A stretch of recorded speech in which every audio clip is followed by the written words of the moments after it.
They sent me to a nursing home without asking, but they forgot who controls the bank accounts. I'm a man in my late 50s, and I want to say this clearly from the start. This is my story and my voice, because nobody else felt the shock, the confusion, and the quiet rage the way I did. That morning started like any other, or at least that's what I believed. I was sitting alone at my kitchen table, the same table where I paid bills, signed contracts, and taught my kids how to count change when they were small. My coffee sat untouched, steam fadding, while bank statements lay spread out in front of me. Not because I was worried, but because I liked knowing exactly where my money was. That habit came from a lifetime of working hard, saving smart, and never letting anyone else hold the steering wheel of my life. Outside, the neighborhood was calm, birds doing their thing, the world acting normal, while inside my house, something invisible was already breaking. I remember thinking how strange it was that my kids had been calling more than usual that week, asking how I slept, whether I felt dizzy, whether I remembered to take my pills. It felt caring on the surface, but deep down something felt off, like a smile that doesn't reach the eyes. Mate, I should have trusted that feeling right then, but when it comes to your own blood, you don't expect a knife, you expect a hand. They arrived together, Emma and Ryan, parked neatly in the driveway like they had planned it down to the inch. They walked in without knocking, smiles ready, voices soft, calling me Dad the way they did when they wanted something. Emma kept saying how worried she was about me being alone. Ryan talked about safety, about accidents, about what could happen if I fell. They spoke slowly, like I was already losing it, like I needed things explained twice. I laughed it off, made a joke, told them I'd been handling myself just fine long before they ever paid their first electric bill. That's when Emma touched my arm and said, "We just want what's best for you." Those words should come with a warning label, because they're often the last thing you hear before someone takes something from you. When the car pulled up outside, a plain car, no lights, no drama, I assumed it was a doctor's appointment I'd forgotten about. After the small stroke months earlier, there had been a lot of appointments. Life felt like it had turned into a calendar. I grabbed my jacket, still not worried, still trusting, still thinking I was in control. The ride was quiet, too quiet. Emma stared out the window. Ryan scrolled on his phone, jaw tight. I asked where we were going and they said just for a checkup. I asked which clinic and they said, "You'll see." Mate, when someone answers like that, it's never good news. The building came into view, low, wide, clean, with a sign that said something about care and comfort. My stomach dropped. I laughed again, thinking it was some kind of mistake, maybe a rehab center visit, maybe a tour. Then the doors opened and the smell hit me. Not bad, just final, like a place where time slows down until it stops mattering. A woman at the desk greeted us like she knew us already. Papers were ready, names printed, boxes checked. I realized then this wasn't a suggestion. This was a decision that had already been made, just not by me. I asked questions, simple ones. How long would I be staying? Who signed these forms? Where was my lawyer? The answers came fast and smooth like they'd rehearsed them. Temporary. Doctor recommended. We'll handle it. Emma's eyes filled with tears, the kind that show up on command. Ryan stood close, not threatening but firm like a wall. That's when it hit me, not all at once but in waves. They weren't worried about me falling.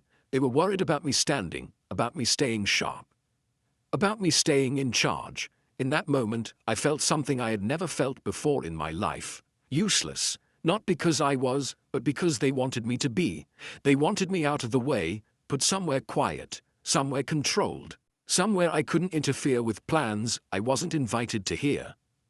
As they wheeled me down a hallway I didn't choose, past doors had never opened, I kept thinking about that kitchen table, the coffee, the bank statements. About the years I spent waking up early, coming home late, missing games, missing holidays. Also, my kids would never worry about money. And now here they were, deciding my life like I was an expired license. Mate, betrayal doesn't always come screaming. Sometimes it whispers, smiles, and calls you Dad. What they didn't understand, what they couldn't see past their own greed and fear, was that even sitting in that chair, even wearing a paper wristband, I was still the man who built everything they stood on.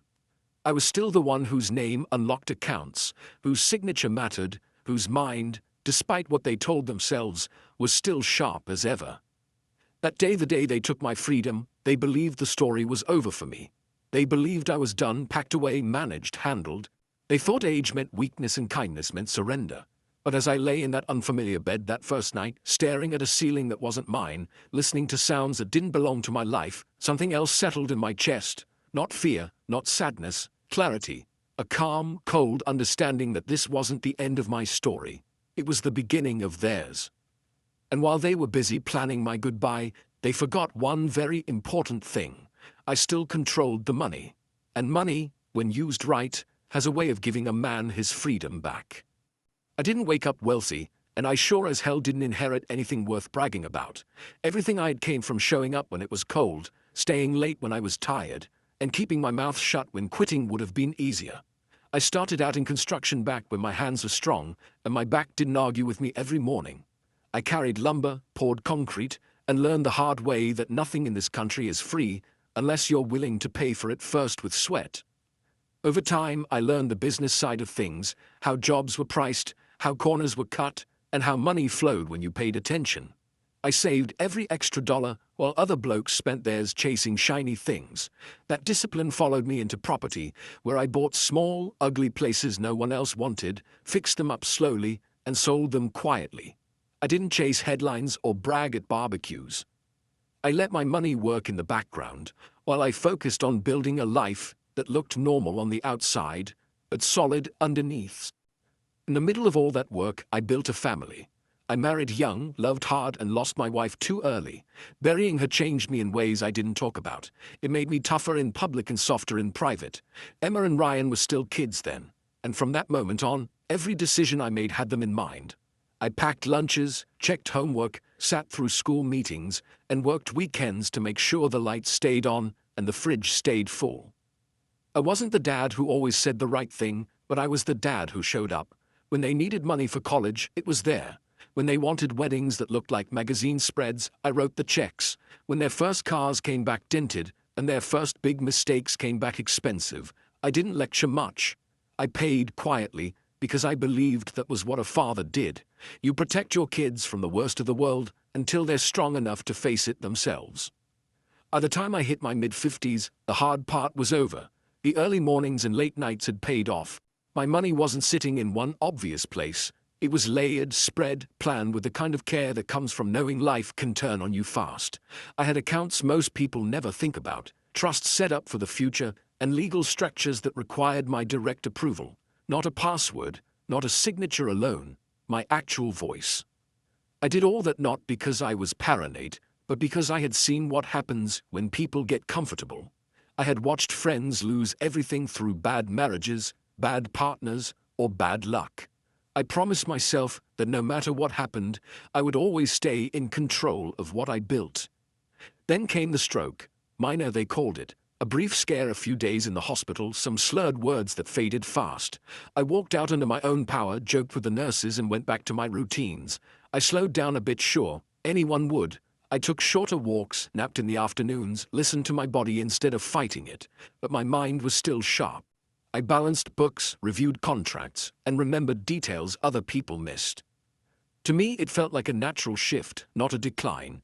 To my kids, it looked like an opening. Emma started calling every day, asking if I'd eaten, if I'd taken my meds, if I remembered appointments. Ryan showed up with groceries I didn't ask for, filling my fridge like I was about to forget where it was. They meant well, at least that's what I told myself. I laughed it off, teased them about treating me like a fragile old man, but they didn't laugh back the same way.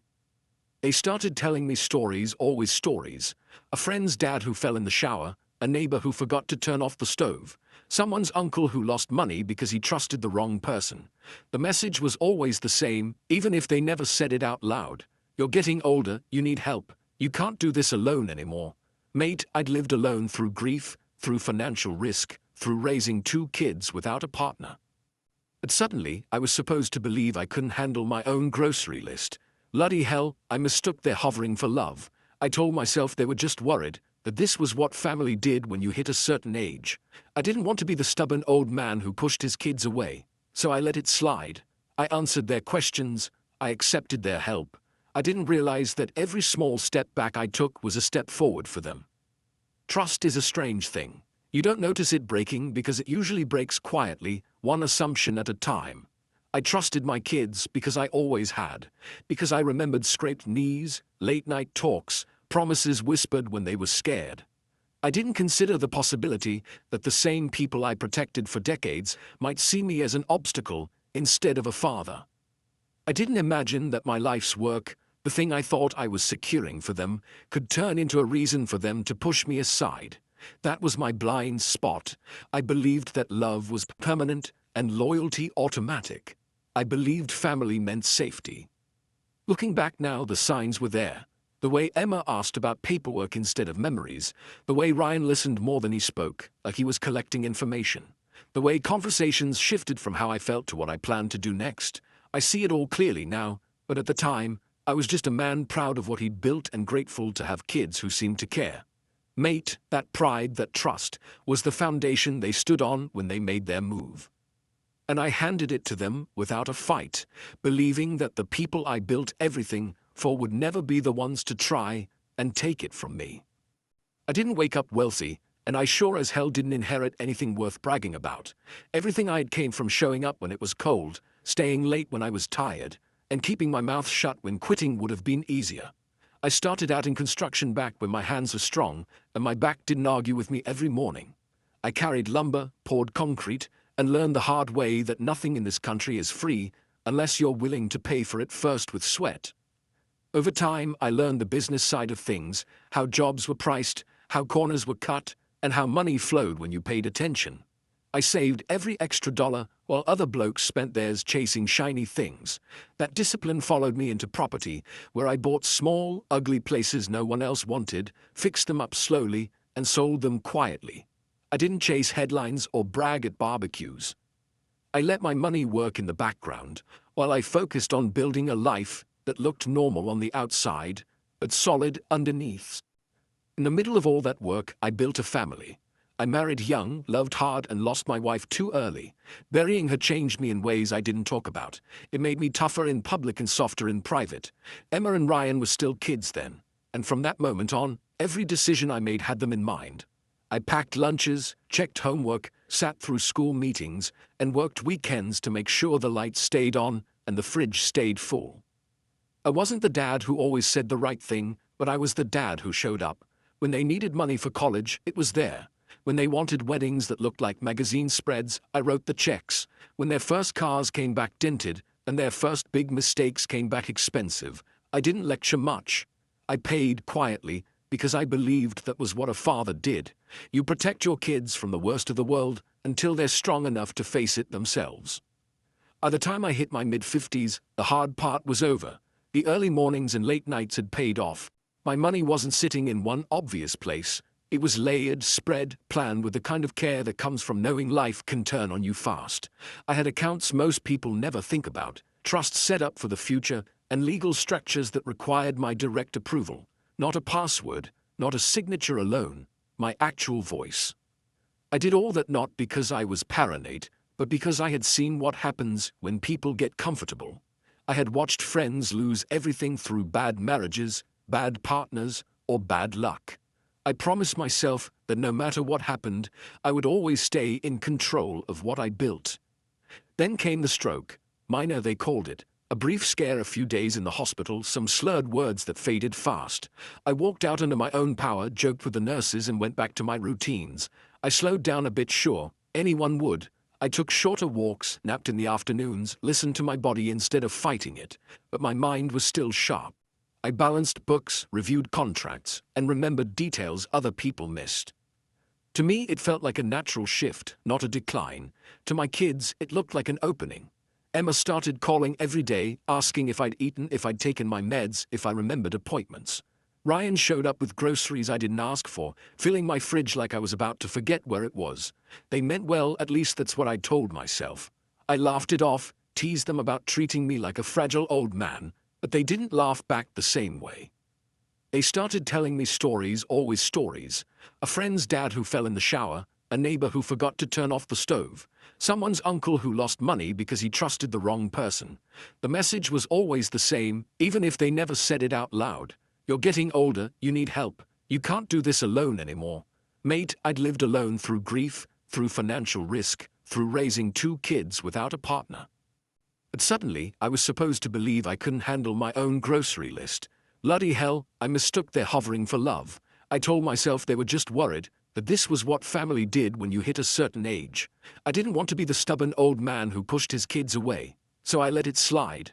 I answered their questions, I accepted their help. I didn't realize that every small step back I took was a step forward for them. Trust is a strange thing. You don't notice it breaking because it usually breaks quietly, one assumption at a time. I trusted my kids because I always had, because I remembered scraped knees, late-night talks, promises whispered when they were scared. I didn't consider the possibility that the same people I protected for decades might see me as an obstacle instead of a father. I didn't imagine that my life's work, the thing I thought I was securing for them, could turn into a reason for them to push me aside. That was my blind spot. I believed that love was permanent and loyalty automatic. I believed family meant safety. Looking back now, the signs were there. The way Emma asked about paperwork instead of memories, the way Ryan listened more than he spoke, like he was collecting information, the way conversations shifted from how I felt to what I planned to do next. I see it all clearly now, but at the time, I was just a man proud of what he'd built and grateful to have kids who seemed to care. Mate, that pride, that trust, was the foundation they stood on when they made their move. And I handed it to them without a fight, believing that the people I built everything for would never be the ones to try and take it from me. The nursing home looked harmless at first glance, almost comforting if you didn't think too hard about what it really meant. The floors were polished, the walls were painted in soft colors meant to calm people down, and the air smelled like fresh soap mixed with something I couldn't quite name, something tired, something final. It was the kind of place that smiled at you while quietly reminding you that your life had been put on pause. They kept telling me the same words over and over, like a lullaby meant to knock me out. Temporary, just to recover, just to be safe. Every sentence ended with a smile, and every smile felt rehearsed. Emma stood close, nodding along, her hand resting on my shoulder like she was already practicing being in charge. Ryan didn't say much. He rarely did when things mattered. He just stood there, nodding like a damn bobblehead, eyes fixed on the floor, like if he didn't look at me, he wouldn't have to feel what he was doing. When the paperwork came out, my heart started thumping harder than it should have. I've signed contracts worth more than that building, and I know what it feels like when something isn't right. Emma took the pen before it even reached me. She signed fast, confident, like this was just another form, just another errand. I asked where my lawyer was, half joking at first, because surely someone would laugh and say this was all a misunderstanding. Nobody laughed. They told me he was unavailable, that everything was already cleared, that I didn't need to worry. Mate, when someone tells you not to worry, that's exactly when you should. I asked to read the papers myself. They said it wasn't necessary. I asked to go home instead. They said doctor's orders. That was the moment a tight knot formed in my gut, the kind that doesn't go away, the kind your body sends when your brain hasn't caught up yet. The first few days passed slowly, like time itself had thickened. Meals came on trays. Meds came in little cups. Everyone called me by my first name like we were old friends, but no one asked me what I wanted. My phone stayed with me but calls felt monitored. Conversations felt rushed. Emma and Ryan visited, but not for long. They always seemed busy, always had somewhere else to be. When I asked about going home, they'd exchange looks, then tell me soon, just not yet. Soon is a dangerous word. Soon has no shape. Soon can last forever if you let it. Staff members started speaking over me instead of to me. They asked my kids questions about my preferences, my needs, my schedule, while I sat right there, fully awake, fully aware, like a piece of furniture. As the days turned into a week, then another, I noticed how quickly people decide you're done once you're in a place like that. Your opinions carry less weight. Your complaints sound like confusion. Your confidence gets labeled stubbornness. I watched other residents shuffle past my door, eyes empty, voices soft, lives reduced to routines. And mate, the scariest part wasn't them.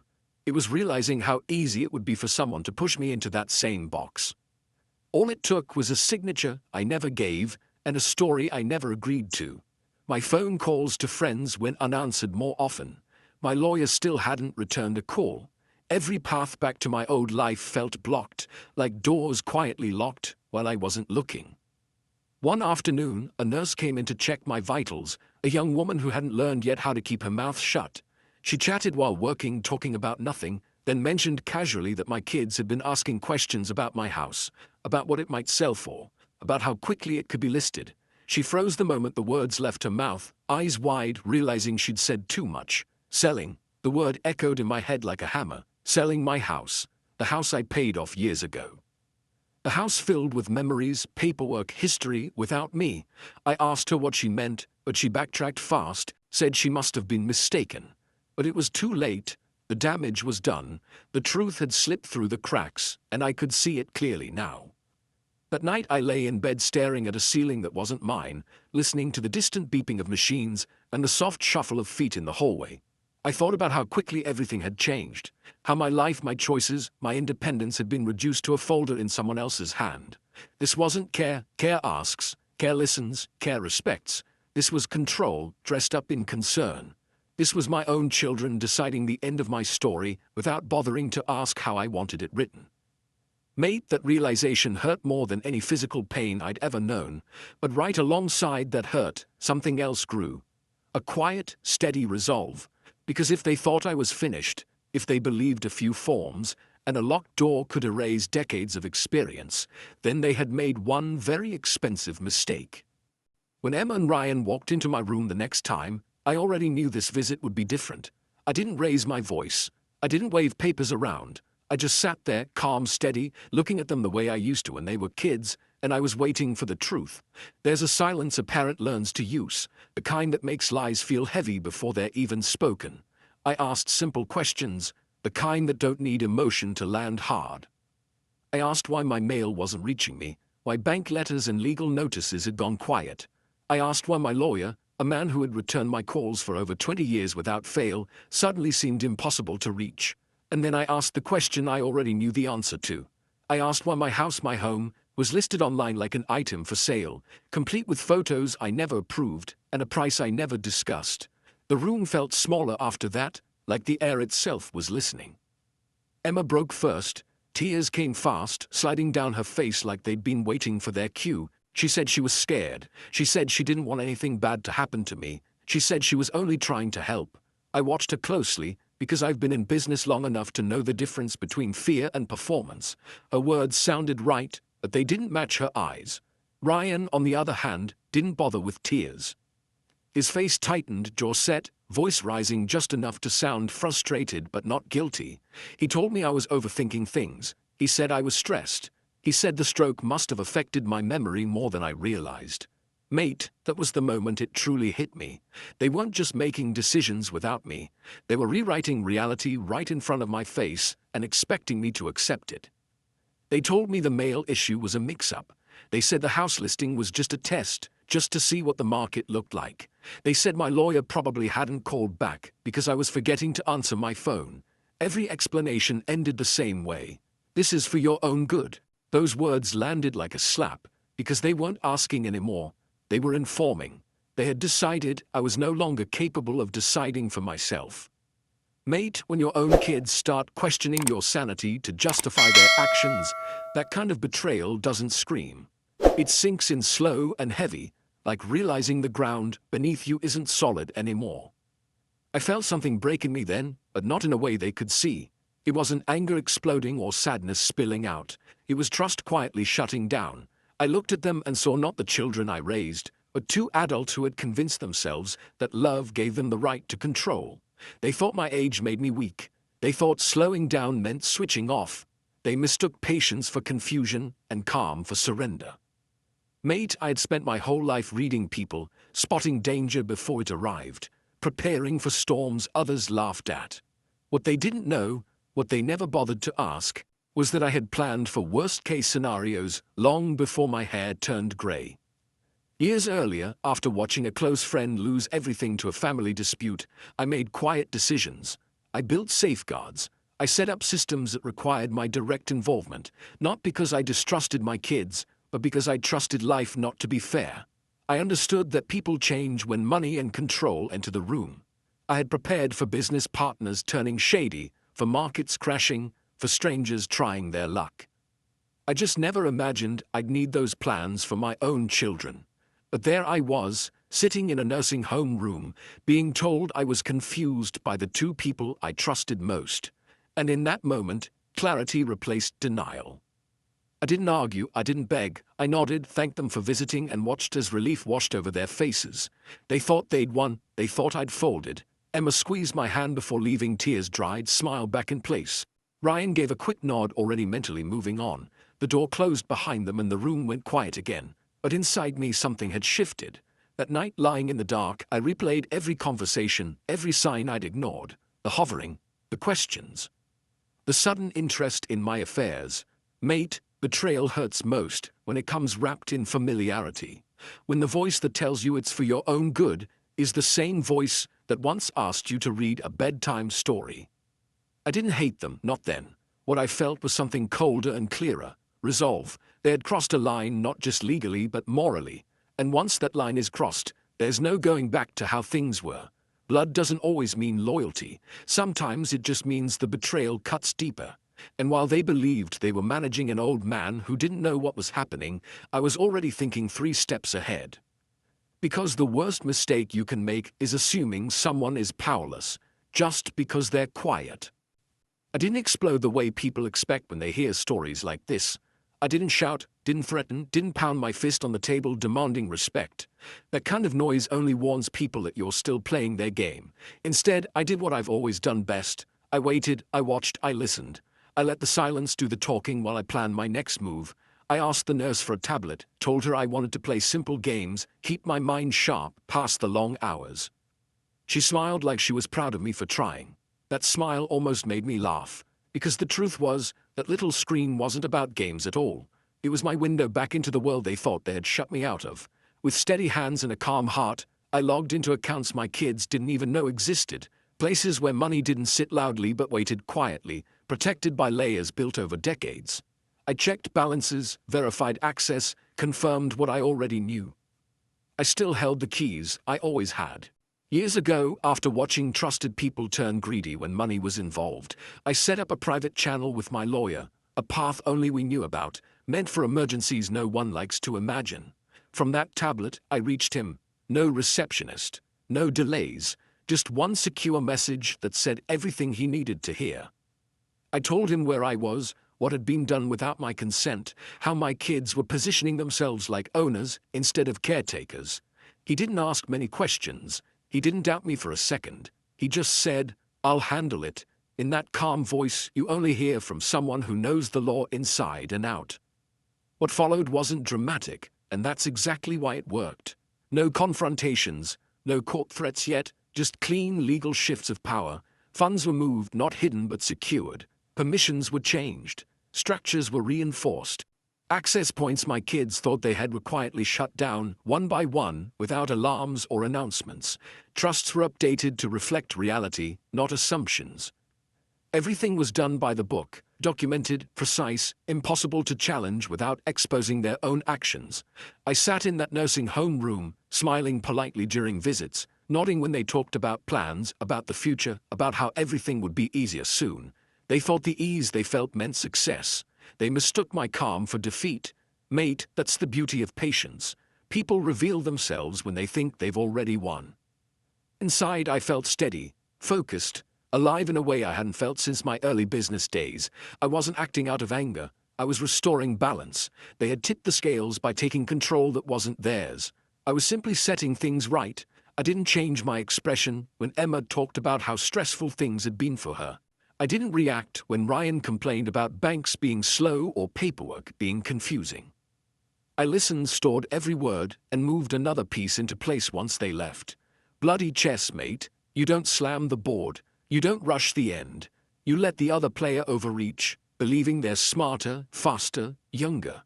And then you close the game so cleanly, they don't even realize what happened until it's over. At night, staring at that unfamiliar ceiling, I thought about memory. About how long mine was. I remembered every lesson life had taught me about trust, about leverage, about timing.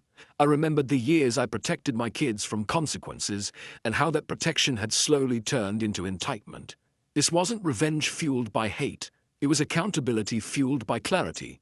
They needed to understand that my silence wasn't permission and my age wasn't a weakness. The plan wasn't about punishing them. It was about reclaiming my voice, my authority, my life. And while they slept easy, believing the future was already in their hands, I was quietly, carefully, moving the pieces back where they belonged. The day everything turned started quietly, almost politely, the way real storms do before they tear roofs off houses. I was sitting by the window in my room, watching a grey afternoon drag itself across the parking lot when my phone rang. Emma's name lit up the screen. That alone told me something was wrong. She never called unless she needed reassurance or control, and that morning her voice didn't sound like either. It shook, just enough to crack through the confidence she always carried. She didn't say hello properly. She went straight into panic, asking why payments were bouncing, why scheduled transfers hadn't gone through, why accounts she thought were stable suddenly showed errors and delays. She said buyers were pulling out, agents were asking questions, and nothing made sense anymore. I let her talk. I let the silence stretch between her words and my replies. Then, calmly, like I was explaining the weather, I told her I had reviewed my situation and made some adjustments. I didn't raise my voice. I didn't accuse her of anything. I just spoke like a man who knew exactly what he was doing. There was a long pause on the line, and in that pause, I could hear the shift. The moment she realized she wasn't in charge anymore. She tried to argue, tried to frame it as concern, as confusion, as a misunderstanding that needed fixing. I didn't bite. I told her everything was exactly as it should be, that I was protecting myself. That was when the call ended, not with goodbye but with fear. Ryan arrived later that same day, anger walking into the room before he did. His face was red, his movements sharp, like he'd driven fast and thought faster. He accused me of being petty, of being spiteful, of trying to punish them for caring. He talked about stress, about responsibilities, about how hard this had been on them. I let him finish. Then I reminded him of something he seemed to have forgotten. I reminded him that it was my money, my house, my life, and most importantly, I reminded him that I was still alive. Not confused, not finished, alive. That word landed hard. I could see it in his eyes. He had already written me off in his head, and now reality was walking back in uninvited. Things changed fast after that. My lawyer arrived the next morning, sharp suit, calm smile, carrying documents that spoke louder than any argument. The nursing home administrator, who had barely looked at me before, suddenly pulled up a chair and asked how I was feeling. Funny how respect shows up when paperwork does. Doctors who had been content to follow notes started reevaluating me in person. Long conversations replaced short checklists. Tests were repeated. Questions were asked directly to me, not about me. And what do you know, mate? Turns out I was perfectly capable of living on my own, perfectly capable of managing my affairs, perfectly capable of deciding where I belonged. The story my kids had sold everyone began to collapse under the weight of facts. Within days, discharge plans were discussed. Within a week, I was packing my things. The same staff who once spoke slowly around me now helped quickly, politely, like they were embarrassed by how they'd treated me before. Walking out of that place felt like reclaiming oxygen. The sun hit my face differently. The air felt sharper. My house was still mine, exactly where I left it, waiting like it always had. The locks turned, the lights came on. My chair was still by the window. My power, it turned out, had never been gone. It had just been quiet, waiting for the right moment to speak back. Going home felt like breathing again after being held underwater for far too long. That sharp first inhale where your chest burns but your heart knows you survived. When I unlocked my front door and stepped inside, I didn't rush. I stood there for a moment, hands still on the knob, listening to the quiet that belonged to me. Not the forced quiet of the nursing home, heavy and hollow, but the honest quiet of a place that had lived with me for years. The air smelled familiar. Dust, wood, old books, coffee from a machine that hadn't been touched in too long. I walked through each room slowly, like I was greeting old friends, touching the back of my chair, the edge of the table, the wall where Emma's height was once marked in pencil. I wasn't reclaiming property. I was reclaiming myself.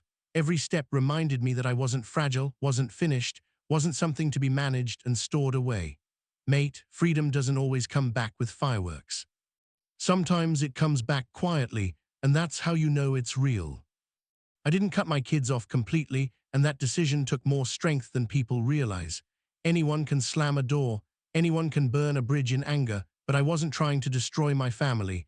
I was trying to reset it. I cut them back. That was the difference. Trust accounts were rewritten with clarity, not emotion.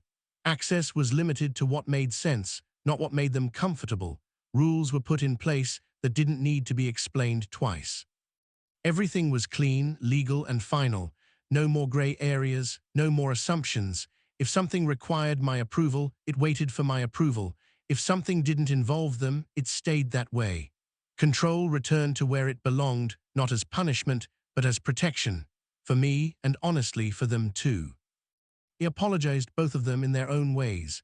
Emma cried again, softer this time, less practiced. She said she was scared of losing me. Ryan struggled more, words coming out stiff, pride bruised. They said they never meant to hurt me. I listened. I accepted the apologies because holding on to anger would only poison what little future we had left as a family. But I didn't forget. Apologies sound different once the mask slips. You hear what's underneath them. Fear, guilt, self-preservation. I didn't argue about the past. I didn't reopen wounds just to prove a point. I let my actions speak instead. Boundaries are louder than lectures. Consequences teach better than shouting ever could. What surprised them most wasn't that I took control back. It was how calmly I did it. I didn't brag. I didn't remind them of what they tried to do every chance I got. I didn't act like a victim or a hero. I just lived. And that, mate, unsettles people more than anger ever will. I started traveling again, not far at first, just small trips, places where mornings felt slow and nobody knew my name. I sat in diners and drank bad coffee and watched the world move without me needing to control it. I laughed with strangers. I took photos of sunsets I didn't need to share with anyone. I let days unfold without a schedule. For the first time in years, I lived for myself, not for responsibility, not for legacy, not for expectations. At home, I developed routines that belonged only to me: morning walks, long breakfasts, evenings with books I'd meant to read for decades. I reconnected with old mates who didn't see me as a bank account or a problem to solve, just a man who'd lived a full life and still had stories to tell. Slowly, I felt something settle inside me. Peace, maybe, or maybe just acceptance. I accepted that my kids were human, capable of fear and selfishness. I accepted that I had missed the signs because I wanted to believe in the version of family that felt safe. And I accepted that none of that meant I had to give up my dignity. The relationship with Emma and Ryan didn't go back to what it was, and it never will. But it became something more honest. They visit now with less agenda. Conversations are lighter, careful, respectful. They know where the lines are, and more importantly, they know I will enforce them without drama. Mate, nothing scares people more than realizing they underestimated the wrong man. Not because he's loud or cruel, but because he's steady, patient, and fully aware of his worth. I didn't need revenge that left wreckage behind. My resolution was quieter than that. I took my life back, lived it well, and let the truth sit where it belonged, in the open. Word spread the way truth always does when it can no longer be contained. Not loud, not dramatic, but steady and unavoidable. It moved through the family like a quiet current, from phone call to phone call, from whispered conversations at kitchen tables to awkward pauses at gatherings, where my name suddenly carried weight again. Cousins I hadn't spoken to in years reached out. Old relatives who once brushed past me now asked how I was doing, how I managed it, how I stayed so calm when everything was stacked against me. Some of them sounded impressed, some sounded nervous. A few sounded like they were checking to see if I was still the man they thought they could overlook. I answered them all the same way, calm, polite, no details they didn't earn. Because the truth is, the real impact wasn't what I said, it was what I didn't say.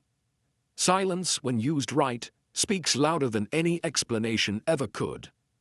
People expected anger from me. They expected bitterness, shouting, maybe even some dramatic fallout that would give them a story to tell.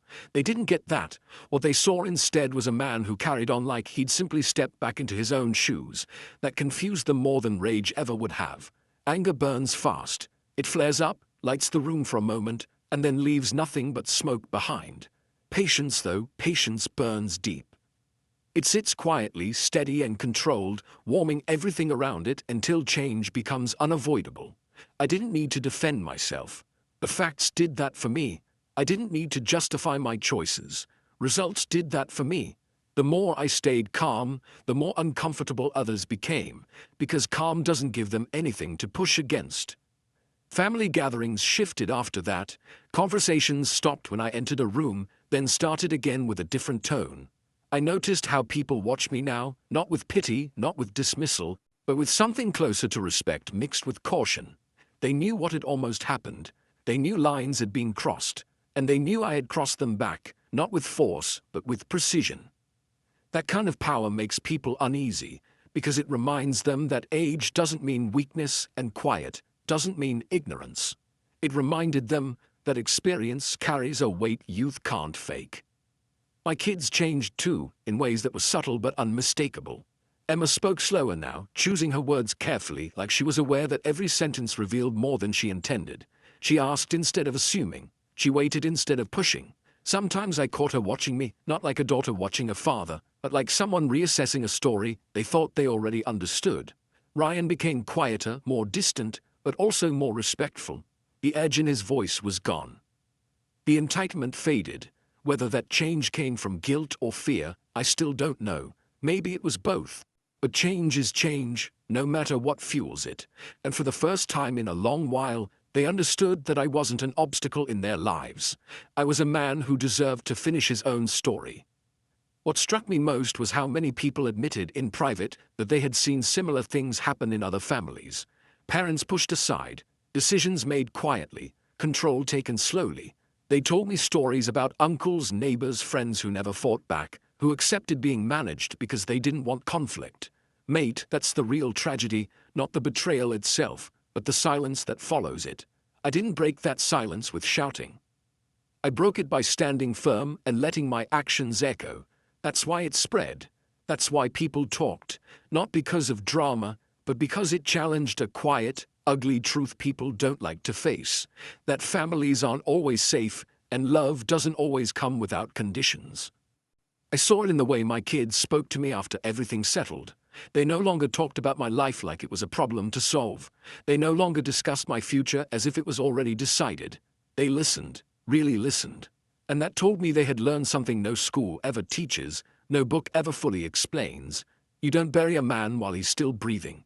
You don't write someone off just because they move slower or speak softer.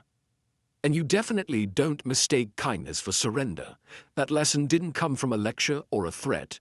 It came from consequence, from watching their plans unravel quietly while mine stayed intact. As for me, I carried that impact differently. I didn't wear it like a badge. I carried it like a reminder of how close I came to losing everything that mattered without even realizing it. A reminder of how important it is to stay present in your own life, no matter how much you trust the people around you. I became more observant, more selective with my energy. I spoke less, but when I did, it mattered. I let people underestimate me if they wanted to. Mate, being underestimated is a gift if you know how to use it. The silence that followed my return wasn't empty. It was full of understanding, adjustment, and unspoken acknowledgement. It reshaped relationships without another word needing to be said.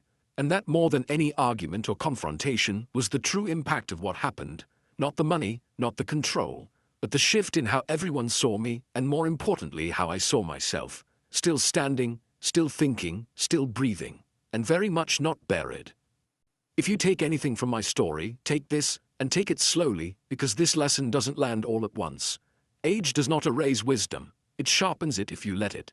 What age really does is strip away noise. It removes the rush, the ego, the need to prove yourself to anyone. What's left is clarity, and clarity scares people who benefit from confusion. I learned that the hard way. I learned that the world has a habit of deciding when a man is finished long before he actually is. Gray hair, a slower walk, a quieter voice, these things make people assume the fire is gone. Mate, that fire doesn't disappear. It just burns lower, steadier, and smarter.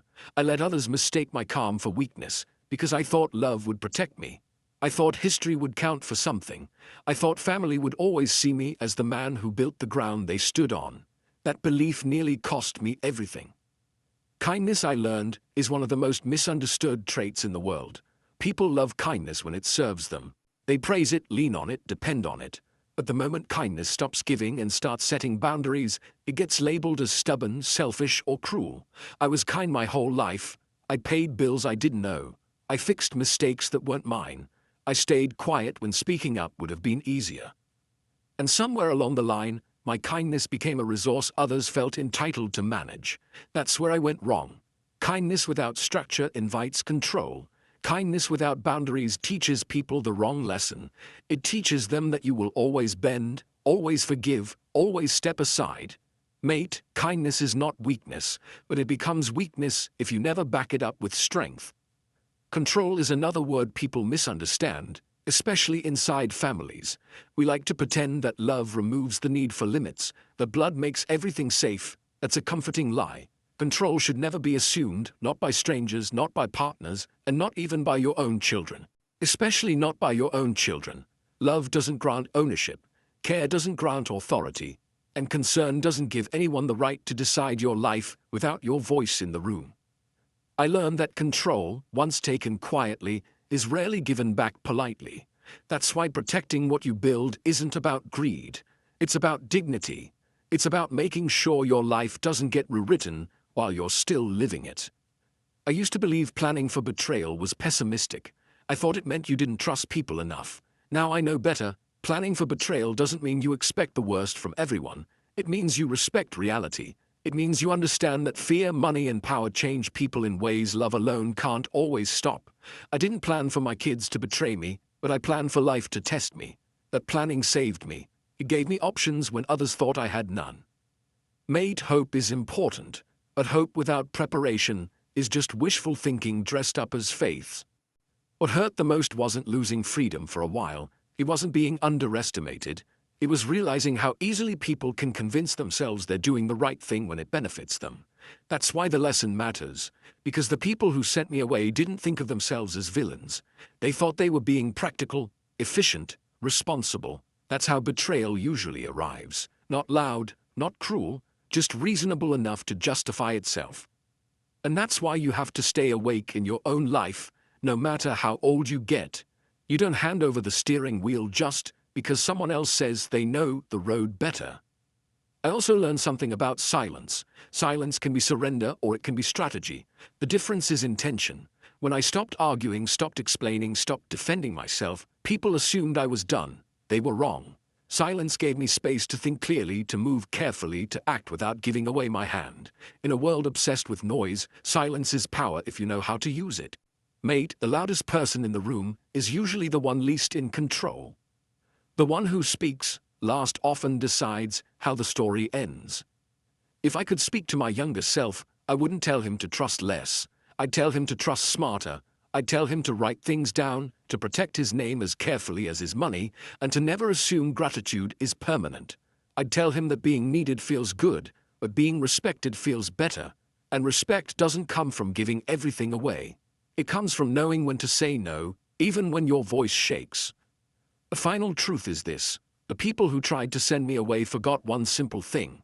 I was still here, still thinking, still capable, still holding the keys, not just to bank accounts or houses, but to my own decisions, my own future, my own ending. Life doesn't belong to the loudest voice in the room. It belongs to the one who stays conscious long enough to claim it. And if my story teaches anything at all, let it teach this: you are never too old to protect yourself. You are never wrong for setting boundaries, and you are never finished until you decide you are.